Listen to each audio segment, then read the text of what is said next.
Sandra, can you talk about the conditions today? 2 years ago, you mentioned it was freezing, the wind was whipping. What was the wind like today for you?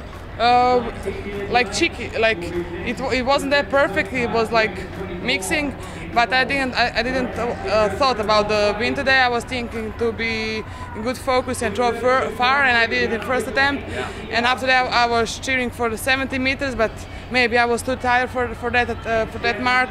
And maybe for 2 years, when I come back here to New York, I hope the Diamond League will be the guys in New York. Maybe they will see the 70 meters mark. I opened my season with 70.08, and now I'm in a strong training, and we have 3 competitions in a row, and this condition was the perfect condition. And maybe I'm a little tired to throw that far, but I threw 68.44, that is 3 meters further than the second one, and I think World Championship Beijing, I need to be in good shape there. I want to defend my title and throw over 70. Do you feel pressure being clearly the top person? I think nobody shouldn't feel pressure on the highest level because you're number one, and only thing you need to do is do your job, do the best way. And I love this job. I love throw discus, and I give my best. And this is, I think, how God thinks to me.